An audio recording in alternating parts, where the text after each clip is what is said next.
Hello, you guys. Welcome back to my channel. And if you guys are new here, welcome. And if you guys haven't already, definitely hit the subscribe button right there, right on the corner. And today I have a special treat for you guys.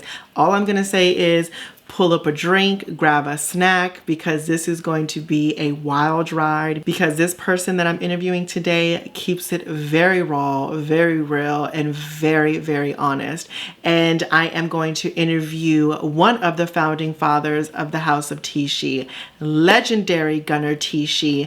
And we're just going to have a real authentic conversation about Legendary on HBO Max, his thoughts, his opinions about the drama, the tea, the behind the scenes, his on the judges, the contestants, and the houses. And we're going to dive in on just ballroom in general. It's going to be a lengthy conversation, so you guys be prepared for some education, be prepared for some thoughts and opinions on what real ballroom is versus what we see on television, and just your subscriber questions as well, because in each and every interview, I want to implement you guys as much as possible, because without you guys, my channel will be nothing. And this is my way to say thank you guys so much. But yes, you guys, without further ado, I present to you founding father, legendary Gunnar Tisci.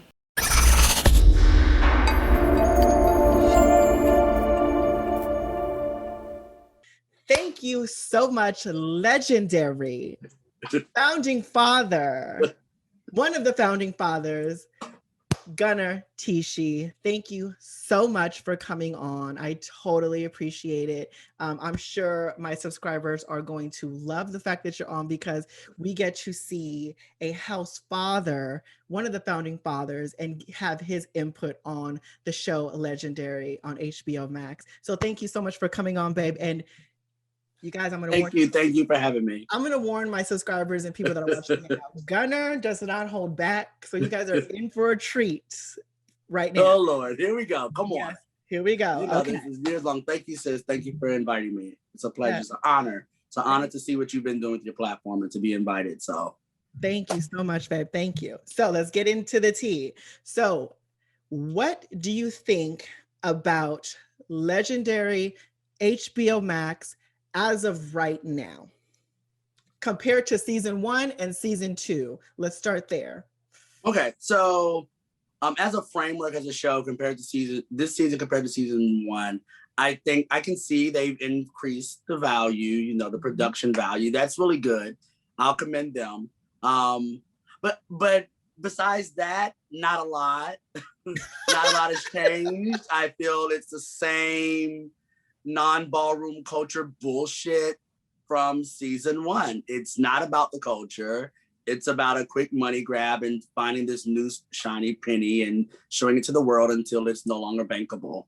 They're not invested. I felt that in season 1, and I feel that in this season. They're not truly invested in what it means to be a part of ballroom culture.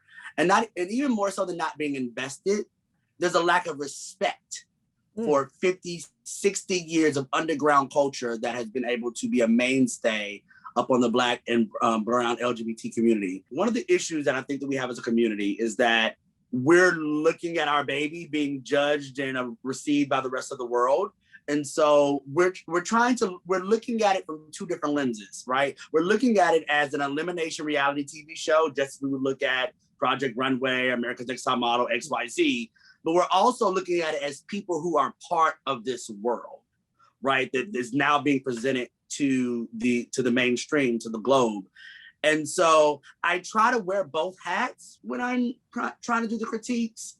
So let's just stay on even the as an outsider, just critiquing it as a reality TV show, an elimination show. One of the things that lets me know that they have no respect for the genre or the community that we have is that there is no other elimination show where the majority of the judges don't come from the thing that there's being judged, right? So if it's a model show, it's people that are photographers, it's runway models, it's makeup artists, it's people who work in model industry. If it's a singing show, it's writers, producers, singers, rappers. Like, it's people that are part of that industry. Yet with Ballroom, with this particular show, it's one ballroom icon, and the rest are people who know absolutely nothing about the richness of this 60-year culture. And going back to the first season, if you remember, I believe it was The Saint Laurents. Yeah. So when the Saint Laurents came out, there was you had to really catch it. And only if you're part of Ballroom community do you catch it. Maybe if you're not, you don't really realize it. But Jamila was like, I just wish there would have been more voguing, right? Well, number one, first mistake. This wasn't presented to the world as a voguing show. It was presented as a presentation of Ballroom community. So by you saying that there should have been more voguing for the House of Saint Laurent, which we know is a beauty house, a fashion house, a face house, that lets me know you haven't even done the research on the house that you're speaking to, that you're asking them that they should have done something else, right? So you've already come into it where you've reduced our community down to performance. Yeah, which I agree. And I'm not saying that in a negative light to say that performance doesn't have value. It does. But for those who that are part of Ballroom community, we know that we're trying to provide a space where everyone can see themselves doing something that the world has told them that they couldn't. So we have a litany of categories that allows everyone a space. I mean, come on, I'm sitting here on the show right now talking to one of the legendary face divas herself. She's not out here voguing. Yes. She's showing you that if given the opportunity, I can be just as beautiful as every other girl on a cover, every other girl on a runway, right? Myself, legendary fashion categories, I'm showing you that if given the opportunity to be a stylist or a designer, I too could do those things. We're not voguers, but we're just as important and as relevant in our community as the voguers are. So that was one of the things. And then also like the actual structure of the show. I talked about this in season 1. I was hoping maybe they got a glimpse of my live, but obviously they didn't, or they didn't care. Just even the way that a lot of the presentation is focused on the judges' reactions, right? We know from Ballroom, there's an engagement that happens with the walker, regardless of what category. From the moment they hit the back of the runway, there's this call response that happens between them and the audience way before they get to the judges. Absolutely. Response. Yes. And so when I'm watching it, you see less of the performance, and I'm having to see like the performance from this backside angle so that they can make sure we see the judges' faces. And I'm like, I don't give a fuck about what Lala Roque is looking like or what Jamila's thinking. At this moment, I want to see the performance so that we can now all come together and judge and have seen the same thing. Yes. Right. So it's those kind of little nuances that to me just kind of said that someone really didn't do their homework. Production really didn't do their homework. Now, do you think that as far as angles and shots of how the category or presentation is, has it gotten better since season 1? Yeah, so that's what I mean by like the production better. The production value has gotten better. They definitely have put more money into it. But they kept the same. It's like they kept the same framework, but they just added a couple better shots or better lighting. You know what I'm saying? It's sort of like totally agree. An okay made cake. Yes, it's gonna taste a little better with icing on it, but I would have preferred you actually make and bake a great cake. You know? I totally agree. And then now, using this conversation to the producers, directors, and Legendary on HBO Max as a whole, someone that is going to watch this, because we're just going to put that in the atmosphere to make the show better, because we don't want it to fail. That's one thing that we don't. We want it to excel. We want our ballroom participants to be upheld to the highest standards. We want it to really succeed and grow, right? And so this is a conversation where someone like yourself that is influential in the community in ballroom, it's just, how can we get to that point where we're, as far as ballroom people, can be like, okay, this can be better. Now, what can you tell when you're sitting in a room with the execs for HBO Max? What can you say to tell them we can make this show better by doing? So one of the first things they can do is give us the dignity of allowing ourselves to judge ourselves. We've been doing this for 60 years. Yes. We know what we're looking for. You're still going to get the same shade. You're still going to get all the production value, right? So part of reality television is, you need the drama, you need that. Again, anyone who pays attention to Ballroom would know you don't have to foster drama, okay? Not at all. Bring you drama from the gate. So just give us the dignity of judging ourselves, right? And I'm not even saying myself or yourself, but just qualified Ballroom judges. Like, whether or not I agree every time with her decisions, but having Naomi on there, there's so much respect for her. She should be there in that presence, and she should be surrounded by other people of her caliber that know what they're looking at. That's number one. Number two, I would love, when they do the first episode is when they do like the house grand march or entrance or whatever the case may be. I would rather that angle be given the entire time, right? Like that front on, let us just watch them and we can see the judges in the side. We don't need all these side back angles. Yeah, because it becomes confusing. Right? Because and that's typically what we're used to as judges and as ballroom participants. When you're watching, I'm not getting to watch it from Valerie's point of view and from Jason's point of view, and from I'm only seeing it from my point of view, so I need to see everything straight on. Yes. So that's two of the, I think, the simplest things that they could do. And I mean, I understand, I like the guest judge concept, right? They even do that in the other shows, but it's typically 4 or 5 judges from the community that the show is about, and then some guest judge from the world of entertainment, right? So I would love, if they could only give me one wish, it would be that. It would be 5 judges from Ballroom. So now let's talk about this season and the houses on this season. So first house I want to bring up is the House of Lux. Your thoughts, your opinions, and what do you think? Whew. I think it being a television show allowed for a really ballsy move to create a brand new house and debut it on television. Yes. It as one of maybe 4 recent house foundings. Founding a house is not an easy process. And to kind of see it in Legendary take place that way made it seem like it's just this happenstance. Like, hey, me and a group of friends are just going to come together and form a new house. Like, it kind of watered down the process of what it really takes to form a house and, you know, make that debut moment, pick that perfect ball to really do your debut. But as far as their performance on the show, you know, I love a lot of them from their days as Blonix and Ms. Raiz and stuff like that. We know them. It wasn't like they weren't part of the community. Right. But yeah, just the formation of the house was kind of weird, but I definitely enjoyed them. I would have loved to have seen them longer on the show. I'll try to keep each response like kind of like a call and response thing. Okay. So yes, I would definitely have loved to see them longer on the show. Okay, cool. So now we're gonna go on to the House of Chanel. House of Chanel. Ooh, yes. I really wish they would have went home the first. Yes. Ooh. I love the House of Chanel. That is, anybody that knows Ballroom, like, and knows me, knows I am a historian when it comes to Ballroom culture. Yes. I'm all about paying homage to where we come from. And the House of Chanel is one of those houses. Like, I just was ready for them to just like. Me too, honestly, like, because we know what they can do. We know what we know what we see. I was like, oh no, like, you know, what happened? Like, and not to say that the people who came and showed up to show out for the house in honor of Chanel didn't bring their best representation. Yes. But even with a lot of these houses, us knowing the other members in that house, you're just like, that's who y'all sent? Yeah. You know? Yeah. And if everybody hear this, I'm not saying this to be fierce. Yeah. Because y'all know when I'm being fierce. I'll let you know when I'm being fierce. But no, I just felt like I really expected more from them. I really expected more of the House of Chanel. So a little background story. So literally, like, me and my girlfriends were at 10:50 in Atlantic Station, in Atlanta, right? On the night that the first elimination happened. Oh, and guess who's sitting in the corner with us? Fred. So Fred, you guys, is the founding father. Well, not the founding father. The original is one of the original overall parents of the house, right? Or is their founding father, but you know. Yeah. So he was overall father from Atlanta, overall father of the house, and first Atlanta father, then overall father for quite some time. Right. But yeah, like we're sitting there, and you can like see it on his face, and obviously he doesn't want to give it away. He's like, "Well, I know what house went home first," and we're like, "Yeah, we know too, Fred. It's okay." Cocktail waitress, come here, please. We need another round of drinks.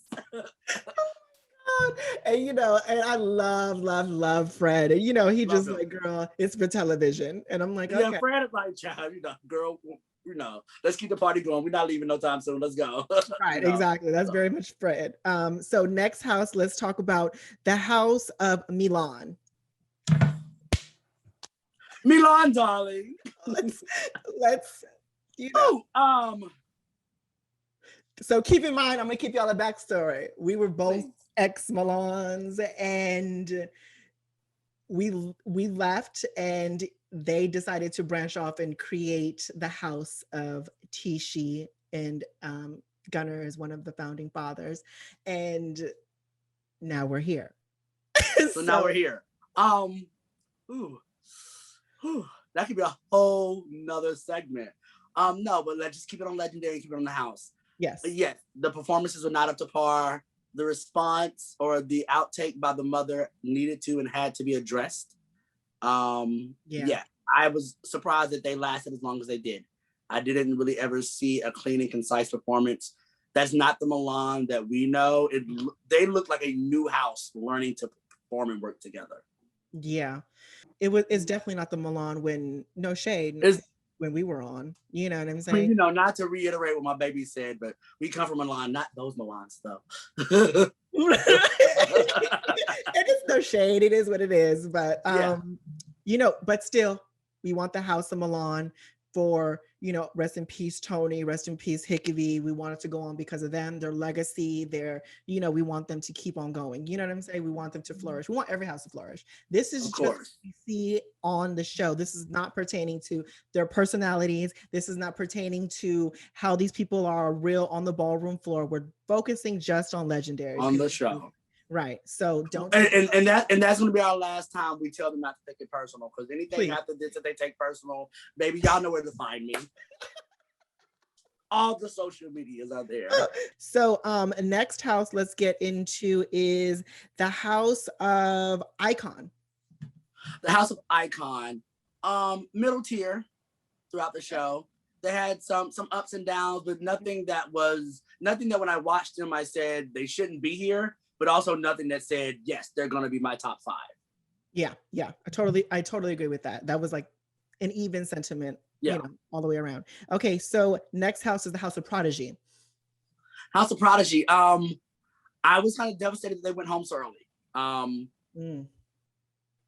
I got it. I thought their opening intro with the military effect and all of that, it was really great. It was amazing to see Jason walk runway. Yes. Icon, shout out to Icon, Jason, now 007.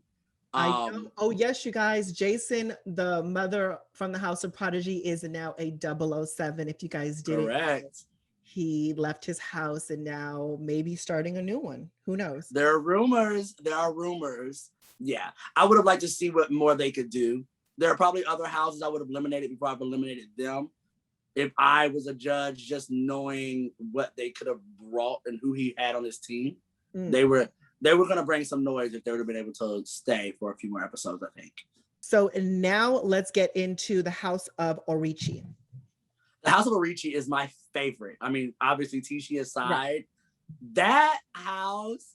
It was my wild card. That was my wild card. That was my one. That was my underdog. You know, and then again, being so close to the community, knowing like they literally are one of the youngest houses now in Ballroom. Like literally started a year and a half ago. And for them to come and bring it the way that they did, knowing Omari, knowing the amazing work that he's done, you know, behind the scenes, working with Beyonce, working with, you know, Disney, doing all of that kind of work. I just knew that the production value and what he wanted to bring was going to be up to par, as it was.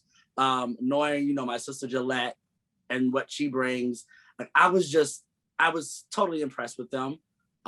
Gosh, the one look of theirs that was my favorite was when they did the marionettes, when they had like the puppet face painting. Oh my God, the paint jobs on the mugs was so everything. It was everything. And you know, shout out to Omari for being the one that sent us home. You know. So next house is the House of Garcon. Oh, the House of Garcon. I mean, they've done really, really well. Tonka, I love Tonka. Thanks. Yes.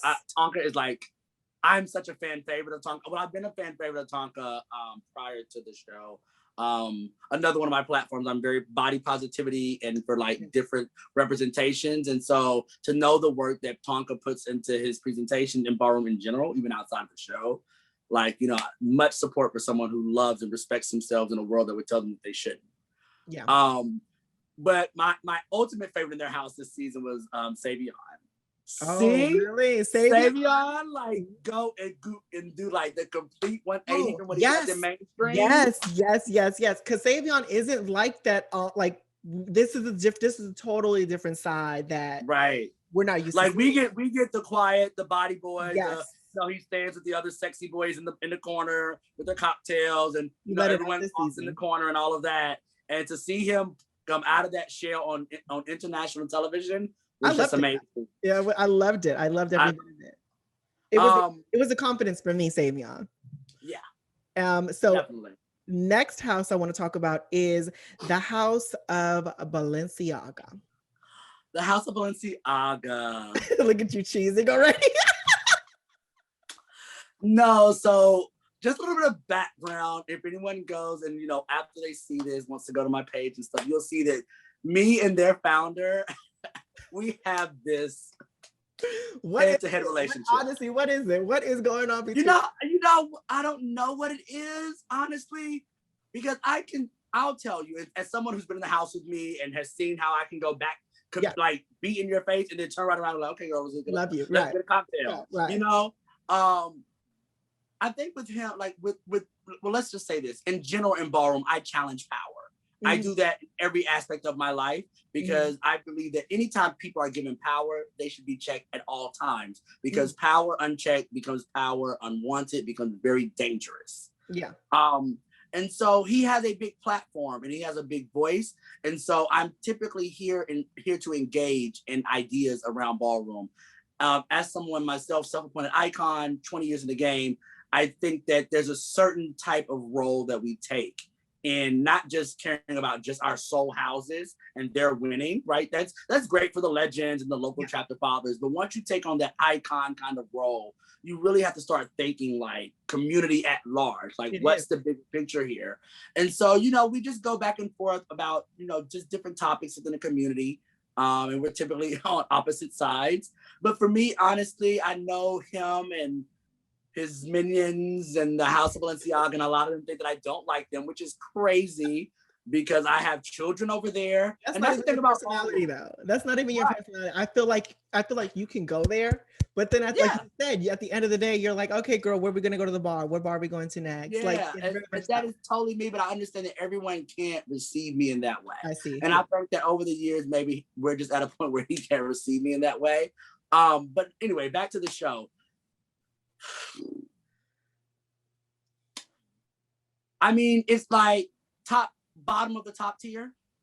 Bottom of the top tier, yeah. I mean, I can see that. It was very much top 3. Yeah, like it was. I wouldn't say top 3. And we can get into nitpicking each category and each person and each house if we want. Is that now? Or do you want to come back to do that? Yeah, no, okay, I see. Okay. Well, because like when I looked at each house, like one of the things that I really praised, I would say that I praised about my house, Tisci. Hold on. We're gonna get there. We're gonna get to. No, I was just saying in general about the different houses. One thing that I noticed, there was a commentary amongst a few houses, was that full participation of every member, including their house parents. Thank you. That was my thing. And so that was actually kind of my, I don't want to say gripe, that's not really the right word, but kind of like my critique, even with Garcon and with Balenciaga, as much as we as a Ballroom community adore and love Shannon, love Stasha, right? It was just like they could come out at the end and just kind of smile real pretty, where you saw other house mothers and fathers like in the trenches doing the choreography with their children. Yeah.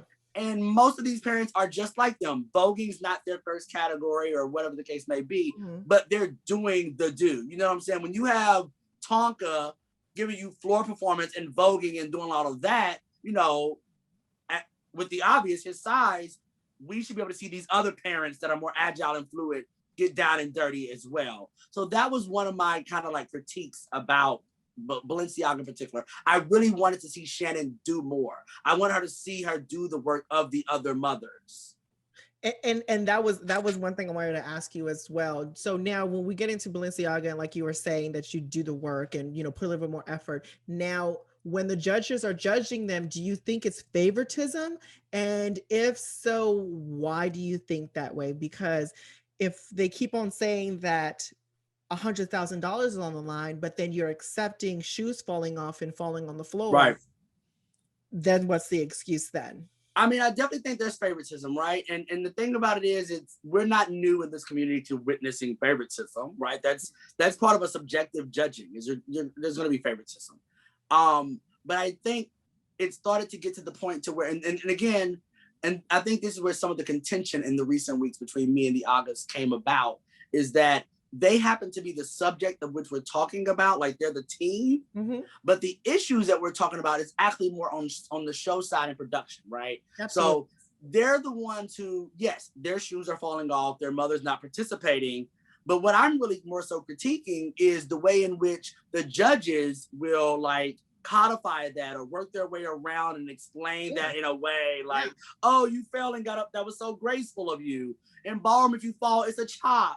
Totally. No, but my thing is, I do the August because I haven't really paid attention to like Harold and whatever was going on with them or the August like that. I just wanted to know what their intake was, which I might bring Harold on.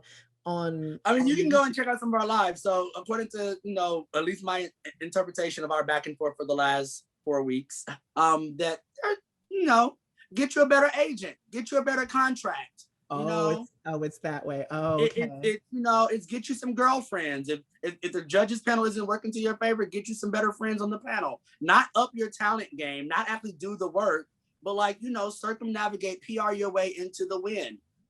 That's the way that I felt that the response was. To segue into one of the most hurtful and harmful things that I called out to our community, which was the difference in which Honey was treated from Egypt and Diego. Yeah, being allowed to mourn. I didn't like that neither. That was kind of funny. And now, question: do you know any information about why that happened in the way that it did?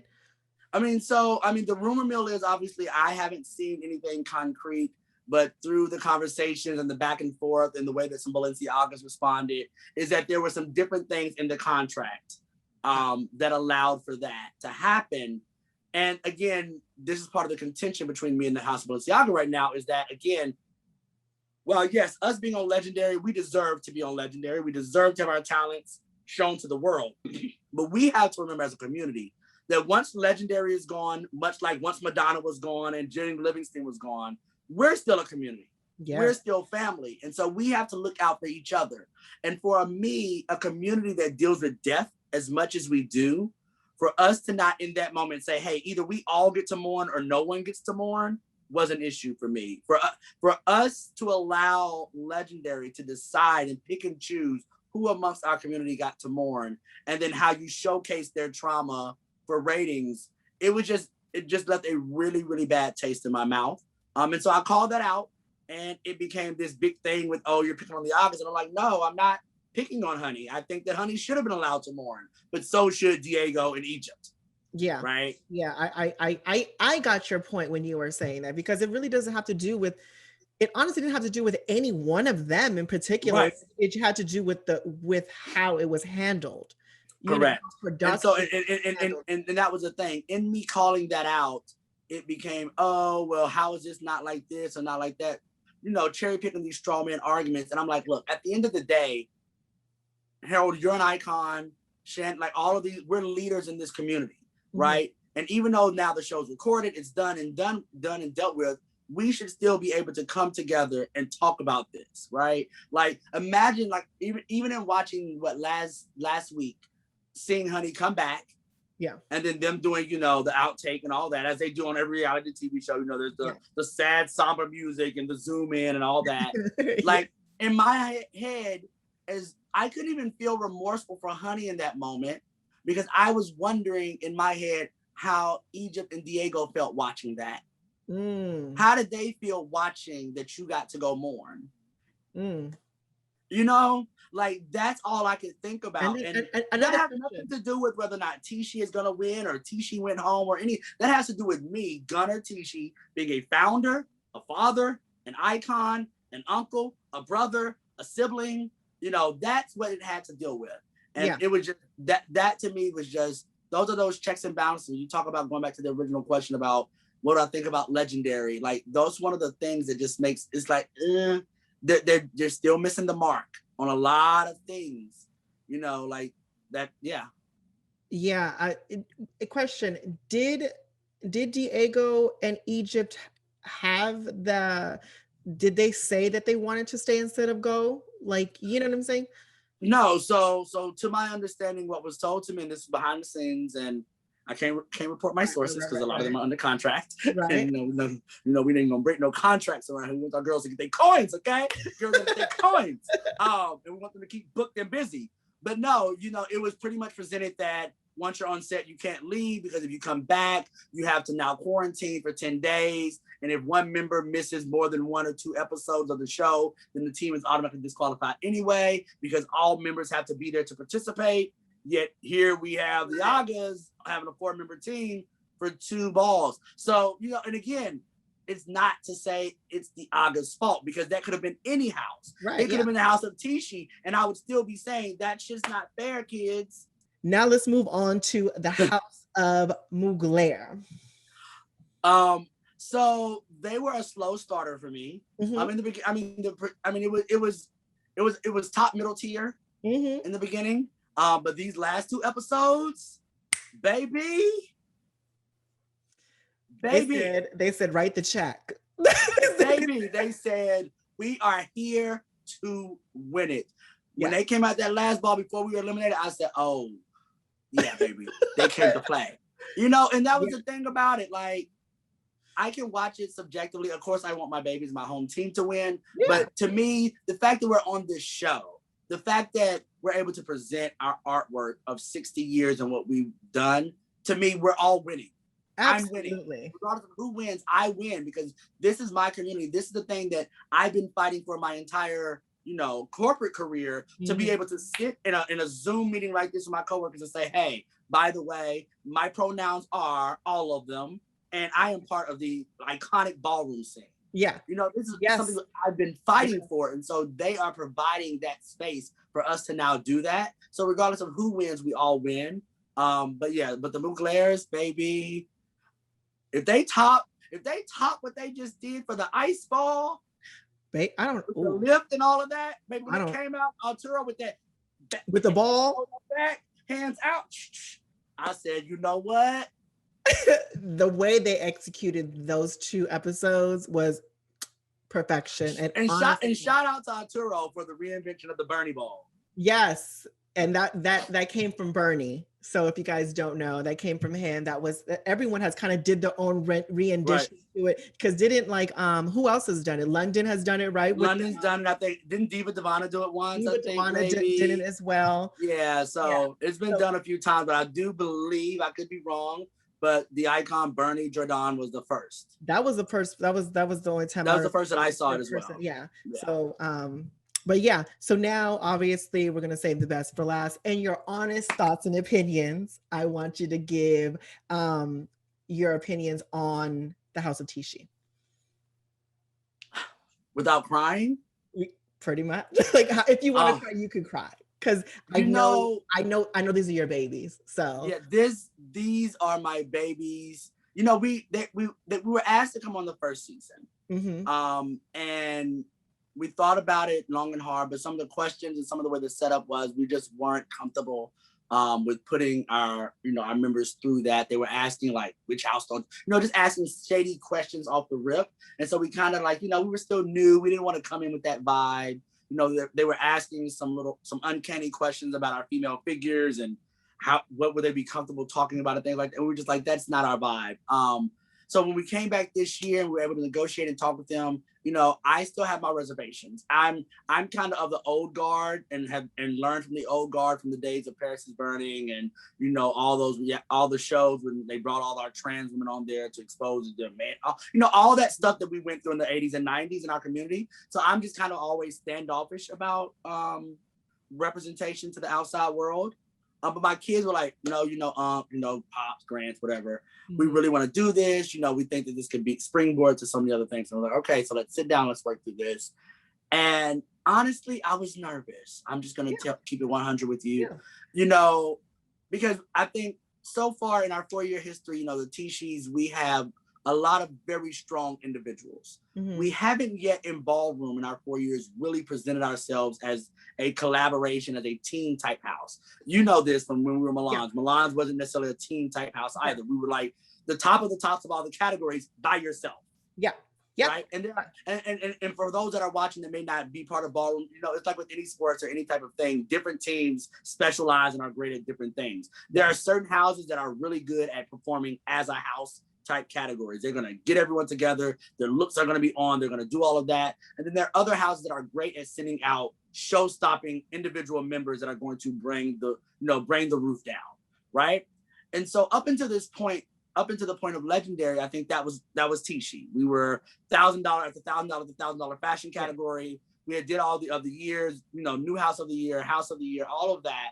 But we hadn't really showcased ourselves as a house that could come together and do a team effort in that type of way. So when they did that, and each one kept getting better and better. And then it was like, throughout the process, you would hear what the next ball is going to be about. And you're like, oh, I hope they do this and I hope they do that. And then they would super exceed my expectations, right? These are our newer babies. Besides Gia and Symone, Gia and Symone are older into the ballroom community. But Trey and Stanley and Dro are fairly new. Yeah. So, when they were given some of these different ball and errors and stuff, I was like, oh my gosh, are they really going to know what to do? Do they have the leadership there to? And it was every single time it was just out of the water. And so, but those are your babies. So you're happy for them. They're doing great. But honestly, the thing that really touched me the most was literally I got on my phone one evening. This after maybe the pop art ball. After they did pop art, it was fucking amazing. That was my favorite. Yeah. I got on Twitter and I just typed in Tisci. And you know how you can press latest and see the latest post that include that Tisci. And when I saw the Russian language and Italian and Portuguese and the entire globe, shit. Yeah, it really is. You should be so proud. And what it really is I don't even know that they really understand the gift that they've given me. To know, to be the last of that kind of era, that that hard coming out of 90s era that we come from. And to ask yourself oftentimes, what do I get to leave a legacy? Am I going to matter when I'm gone? Those kind of questions that luckily this new generation is not having to necessarily ask themselves as much as we did. We did, yeah. Right.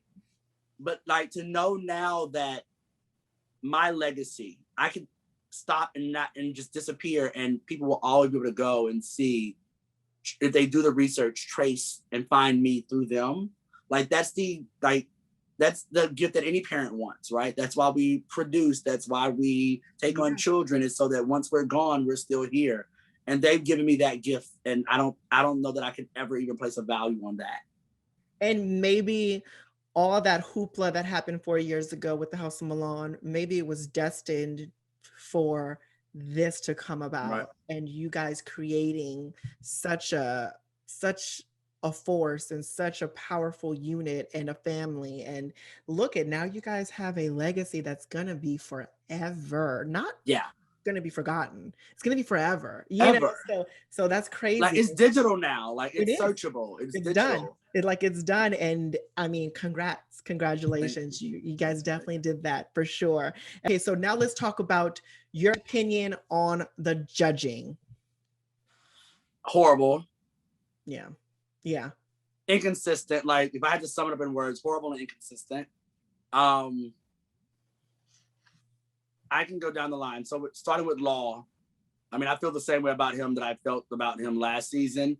But before even getting into how I personally feel about him, I don't understand having a judge on there to judge fashion when the fashion is being done by our production team. Again, that doesn't make sense in the arena of Ballroom. Yeah. You're not judging me then. You're judging the seamstresses and the stylists and everyone in the back. That has nothing to do with, each team is presenting to them what idea they want, but especially coming as a fashion walker, no one gets to say, hey, Gunner, here, put on all these clothes and just walk out there for me and you get all the accolades. No, I have to do all the work, all the research, all the buying, all the purchasing, all of that. And so when I'm getting judged off of what I was able to bring to fashion. He's there judging them off of what? I don't know. And then to be inconsistent about it, to to read some of the fashion and say he hated the pants I think that Tati had on, and then some other things, but then at the same time tell Honey that she shouldn't say that she hated the shoe. It's like, wait, I'm following your lead here. You've criticized the wardrobe the entire season, and now you're telling Honey she shouldn't. You have a fucking point. You're right. You're right. Yeah. You're like so he literally right. went the fuck in on Honey, like, oh, you shouldn't do that. I would be so distraught if I was a stylist. Well, how do you think the stylist felt that made Tati's pants that you read? Yeah. How do you think the stylist felt that chose the ballerina shoes, the ballet shoes for the Tiscis when you said, oh, you should have had on another shoe? Like that was stylists that did that too. You're so right. And then I also didn't like the fact when he did Honey like that and called her out about the shoes, and then gave her the low score because of what she said about the shoes was just so I was like, but you're supposed to be judging the performance, so I didn't understand. They're judging the performance, and then you're going to give them a 7 because you didn't like what she said. Now, let's be clear. On social media, people are saying, well, you know, ballroom judges are shady too, so they do that kind of thing. Yes, that's true. I'm not denying that, right? But the difference is, you know, it's kind of like that old thing you have like your family where it's like me and you can go at it and I can be like, bitch, blah, blah. But if somebody else on the outside does it, we're going to beat them up together. Absolutely. Like, it's that same kind of feeling. Like I think we would be a little less perturbed if the shade from judging was coming from ballroom judges. It's coming from people who have no respect for who we are in our art. And then you could take that into consideration, as well as when you're on the panel at a ball, we're not getting backstories. We're not getting stories. We're not getting what happened to you that day, that month, that year. We're not getting family problems. We're not getting any of that. We're judging you based off what you're bringing to me on the floor. In this moment. I think that really, then it becomes like a whole bunch of other stuff. So I'm like, when they start saying, I'm going to give you a 10 because I feel like you could do better next week. Right. It's like a 10 means I did perfect. Right. Like it just like, not that you think I can do better. If you already think I can do better, that means that I didn't do my best this week. So that kind of nullifies giving me a 10, right? Like if you think I can do better. Yeah, I totally inconsistent. Jamila is just lost in the sauce. Like I've never understood her from the beginning. You know, when they first announced the show, I questioned who she was, and then she came out as queer right before the show because there's a lot of backlash about a straight woman. Oh, really? So yeah, there was a whole lot of backlash. Like if you go and do some research, there's some really interesting stuff. But again, you know, not to segue into that because I don't know her well enough to verify any of the things that I read online. But just a very interesting culmination of events that led us to where we are. She's just really interesting, kind of lost in the sauce. Megan, I don't know why she's there. I mean, I get it. Megan at the top of her game right now, so for ratings and stuff. But again, she doesn't know. Interesting story about that as well. Little birdie told me that she actually had to go and talk to all the houses about not having favoritism for a particular person because that was what was going on behind. That's what the people felt behind the scenes. So she had to go to the different houses and explain to them, no, I do not have favoritism for this particular person. Oh, wow. Because that's how they were feeling. Like there was a whole visiting of the trailers and all this kind of stuff, or not trailers, but you know, the rooms or whatever. Yeah, the rooms. Leomi, I think, you know, again, Leomi is as consistently inconsistent as a standard icon ballroom judge. You know, watching her, it felt like I was watching a ballroom judge. So, and there were times, you know, and she and I actually just kind of had a little tiff recently. Gosh, I have tiffs with everybody. I should just rename myself Tiff because at this point, I just have tiffs with everybody.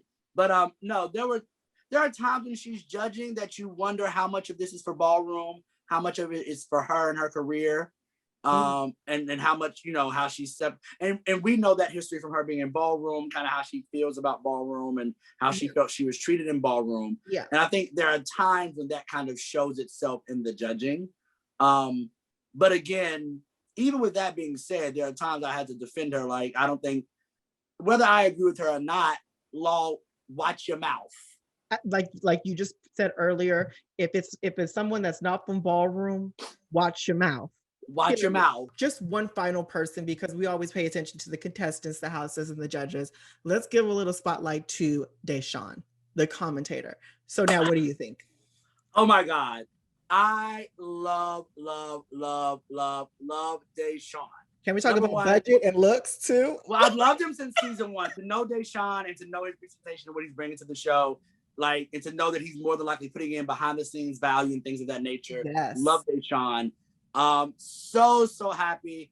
I don't know that they listened to my lives last year, but I critiqued the fuck out of his looks. Yeah. They were giving me Cirque du Soleil, like ringmaster court jester last year. But this year, it's a different situation. What needed to be done. Okay. So I can't wait to see his new house debut as well. Yeah. Oh, yes. Deshawn left Lanvin. Now he's going to be in a different house. So who knows what house that's going to be? We'll soon find out. So, each and every interview, I always have to implement my subscribers.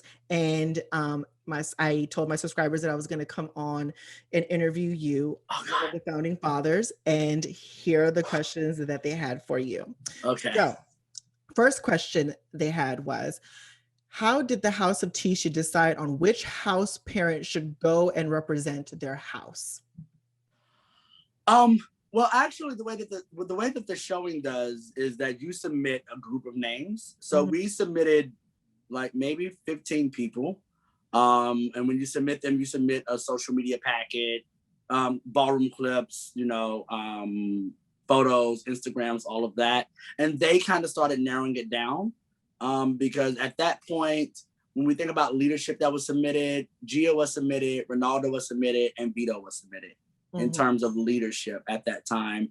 The rest of us kind of opted out because we knew that this is a performance-based show, right? So we knew in order to get to the end, regardless of how great we thought we were, or at least it's what we thought, right? Yeah. Because this season is showing us that the parent doesn't need to vote or do anything hardly ever. And but our interpretation from watching last season was like, okay, we need a strong performer. And so they actually kind of narrowed it down and chose Gia, which, I mean, we were more than, there was no issue. I mean, it's Gia. Anybody who's ever been to a show or seen her social media or knows the work that she does in California, it's like, you're going to get a show when you see Gia. Yeah, totally. Next question that one of my subscribers has for you is, let's be real. Do you think all of the judging in this season is very intellectual, or are they just crazy and cannot disguise? They use different ruler to measure each house. And is it me, or the 8 episodes makes the Tisci's elimination even more unfair? Yes, the judging is bogus. It's bullshit. The bar moves from not only from episode to episode, but literally from performance to performance, from house to house. Yeah. Like you can literally see one episode where I think Shannon is kind of critiqued a little bit for not doing more. And then the very next time they perform, they're like, oh yes, let mother showcase her children. But then when the Arturo comes out, it's like, okay, we need to see you do more work. We need to see you. And so it's like, even from episode to episode, like I said, from house to house, performance to performance, the judging the bar would change. You would see them say, oh, they're judging based on, like you mentioned earlier, judging based on passion or what we think that you're going to bring us next episode. And then the next time they'll be like, hey, no, we have to judge on now. It's not cumulative. So they just kept moving the bar, which again plays into whether or not it's true or not, but it does play into the theory that people have that it's rigged, right? You needed to come up with some type of justification as to why you were going to give this score one way or the other. But I will say this, on being fair on what the premise of the show is, us losing to Omari in the final battle is the way it's supposed to happen. He bowed his heart out, Symone did what she was supposed to do, and that's the end of it. So my next subscriber, they asked you, what do you think of how the show is portraying Ballroom to the world? If you don't agree, how should be Kisses from Brazil? I don't think they're presenting Ballroom to the world. I think that they are taking their art form and presenting a game show the way that they want to present it. Again, when you have, something like Law screaming at Symone saying, "That's not ballroom." Actually, what you did is 100% ballroom. Yes. You aren't ballroom yourself to be trying to tell someone what ballroom is, right? Yeah. So for the viewers, for those of you watching, for the subscribers, like, pay attention to even some of the things that are said or not said, and kind of like dissect them at using your analytical brain. You have someone who's never walked the ball, maybe have only been to one or two balls in their entire life, telling someone who is a bona fide legend in ballroom what is or isn't ballroom. So next question that one of my subscribers has for you was, I have a few. What is his favorite performance from Tisci this season? That's the first question. Thoughts on Symone's critiques for the judges panel? Second question. Oh, my favorite performance was actually the military performance. Really? Okay. But my favorite look, like overall package of them, was the pop art. Yeah, the pop art was amazing to me. Totally. The pop art was like, and we've been in ballroom since like that night when everything just comes together and the it factor just happens. It was magical. It's those moments for people who are watching that may want to go to a ball or ask people, like, with all the drama that you may hear around the community and stuff, like, why do we do it? It's because those of us who do it, when we first came in, we saw something like that. We saw something that was so that we were like, I don't know anywhere on the planet else I can go. I'm in. For $30 and see this. I'm in. Sign me up. How do I become a part? Right? Like, that pop art was when the production comes together and the performance comes together and the looks come together and the synergy and the energy, and most importantly, the ballroom it factor shows up. Symone's reaction and her critiques on the judging. I don't think she went far enough. I think she actually played it quite nice for television. Even after they tried to edit it, and let me tell you something, Legendary, I'm on to you. Okay, I get it. It's for television. But don't try to edit my children to make them out to look like sore losers. Yeah, because honestly, when I first watched it, it looked like that. It looked like, and then I had to rewatch it, and I had to think to myself, well, A, this happens in ballroom. B, judges act like this in ballroom. C, honestly, people just have different ways of expressing themselves, and that's okay. And then D, I seen the real edit, the full. And then once you saw the full, you're like, oh. I said, okay, girl. I said, okay. Y'all did a little cut and switch. Y'all did that.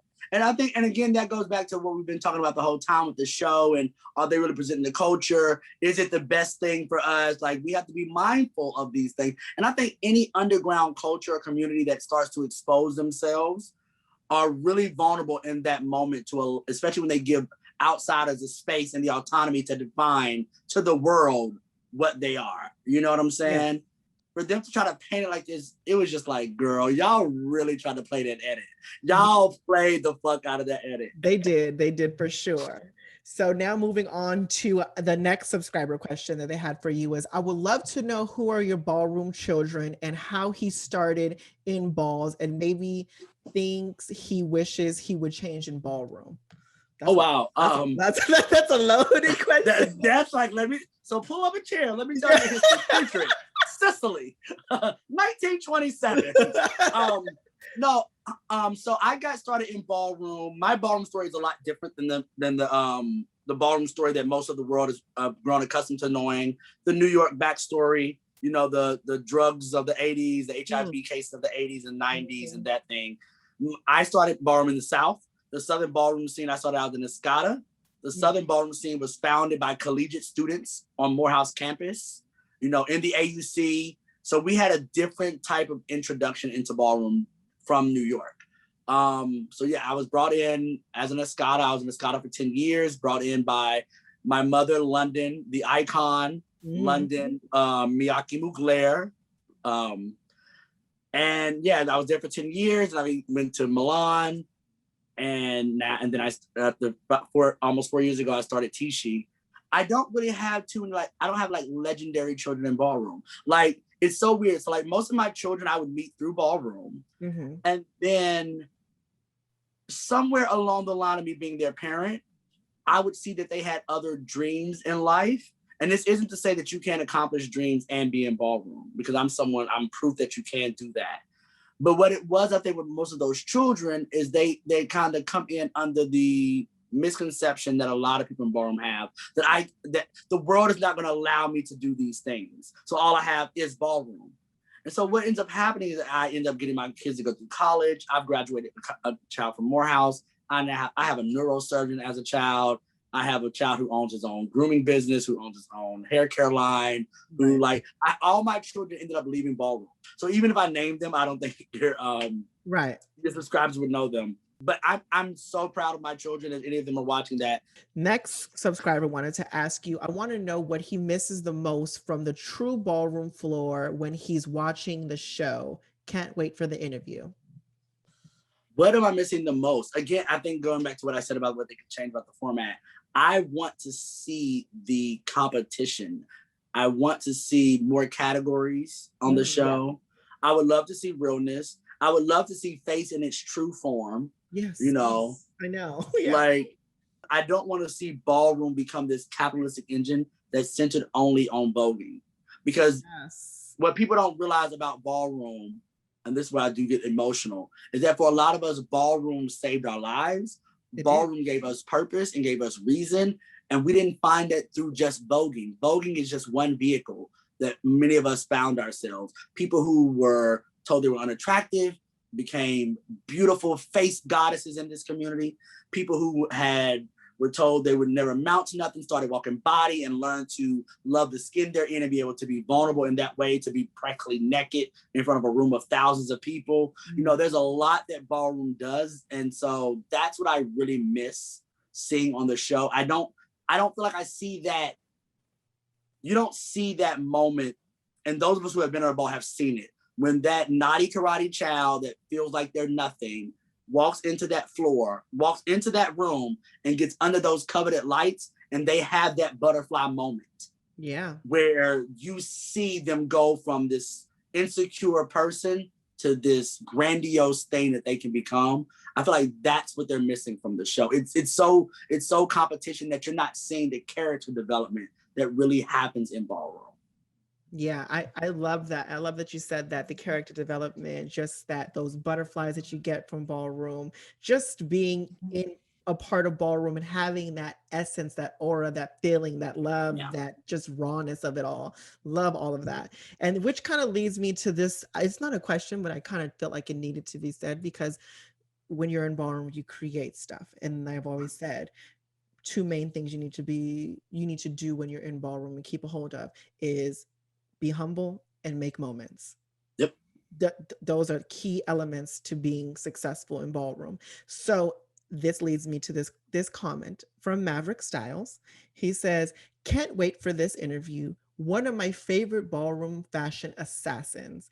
That clip of him walking streetwear to Kanye's flashing lights with the light up jacket and neon green pants is a legendary moment in itself."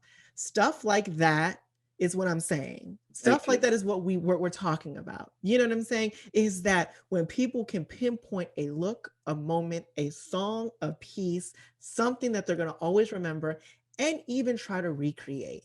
Do you know what I'm saying? And mind you, that's 2007, I believe. That's what 14, like a decade and a half ago. Yeah, like, pretty much. Yeah, you're right. Gosh. We're not that old, though, girl. We're not that old. I mean, I was 3 when I made that moment.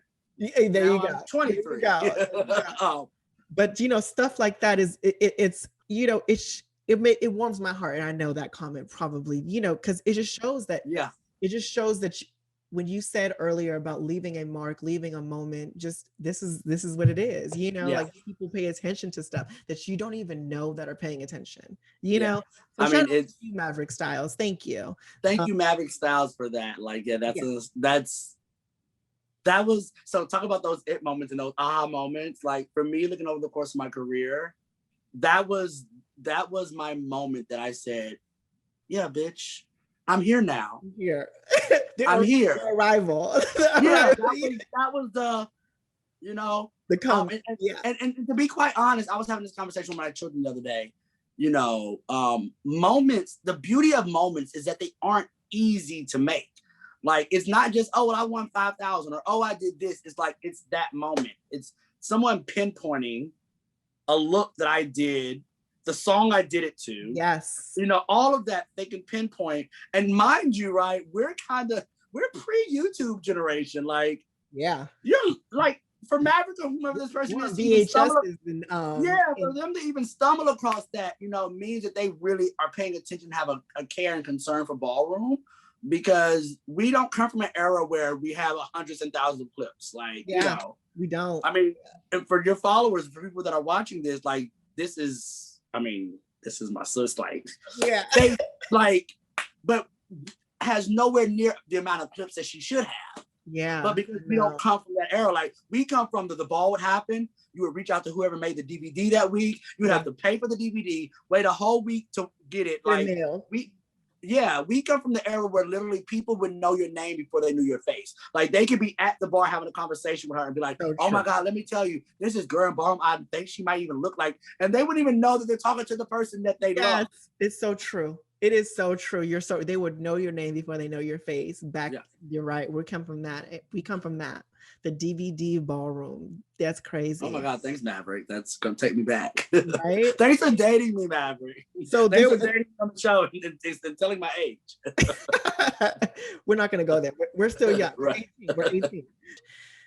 Now that the house is now gone off the show, what would you want to say to the house of Tisci that was on the show?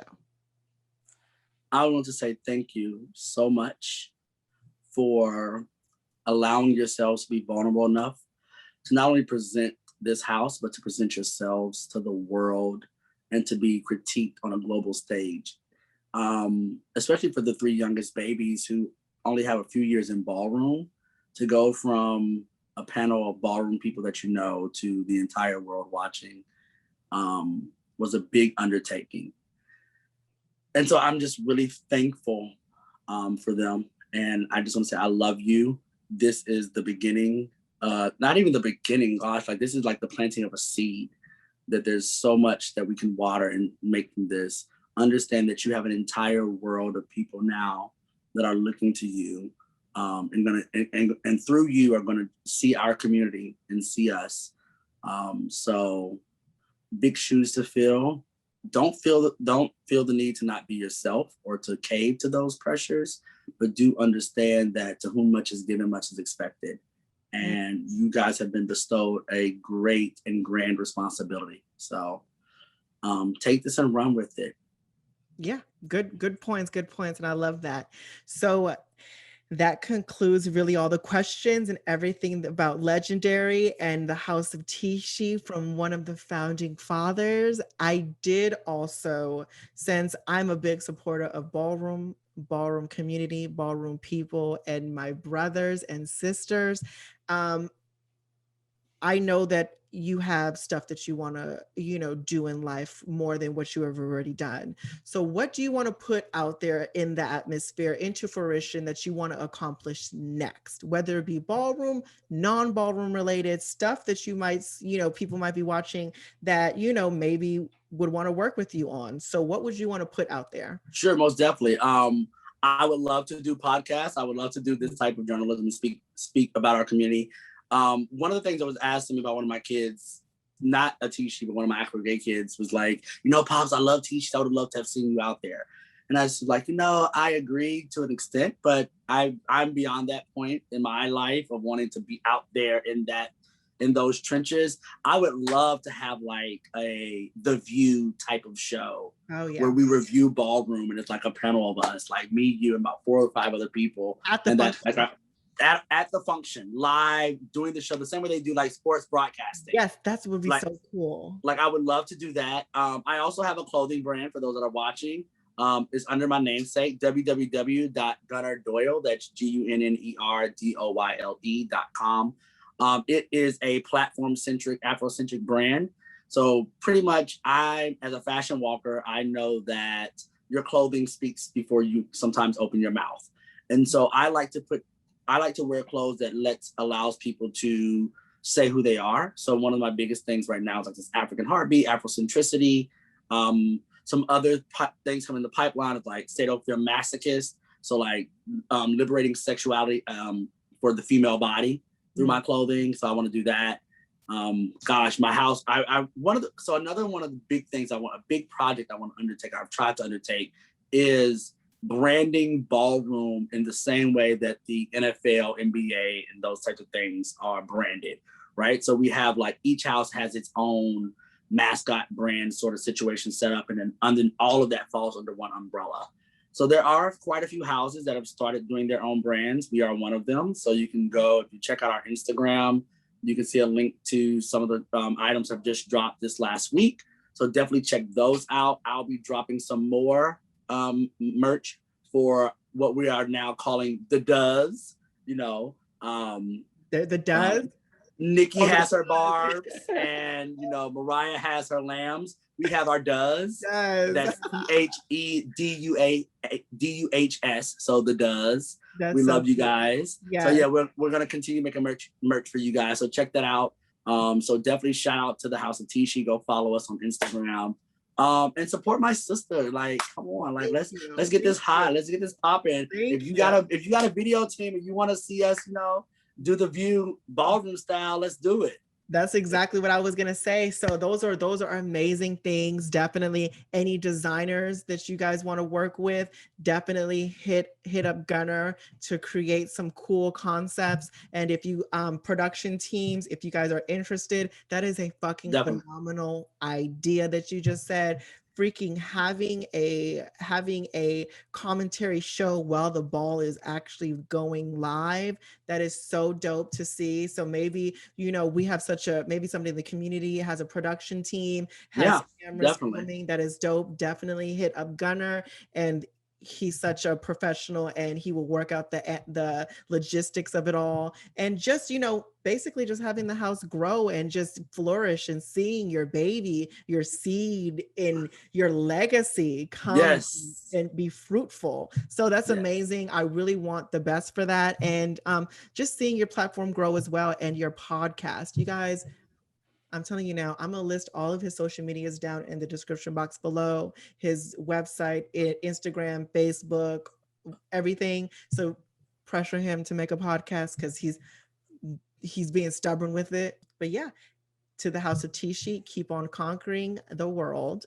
And I'm out. Thank you, babe. To my Does, thank you. We love you. To my sis, love you. Thank you. Love you too, babe. Okay, you guys, so that is the end of my interview with one of the founding fathers, legendary Gunner Tisci. I hope that you guys enjoyed it. I know it was a lengthy conversation, but I hope it was very educational, as well as real and authentic in his perspective. I do want to mention, when we're talking about legendary, I hope no one takes anything personal, because it's not about the individual. It's just about what we've seen, the edit on national television is what we see portrayed on television. And a lot of the times it's not the contestants' fault. It's not the people in the house's fault. And it's really not even sometimes the judge's fault, because production already has its way of dealing with stuff. So please, again, don't take it personal. Everyone has their favorites. I get it. But this, blame the mouth, not the heart. And by all means, I want you guys to support Gunner in his endeavors, his businesses, and everything he wants to accomplish. I definitely enjoyed my conversations with him, because he keeps it so real. And from the interview, you guys just seen that.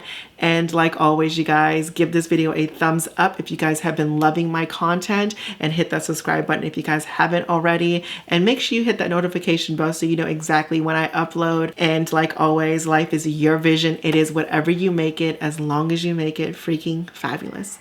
Until the next one, you guys. Bye.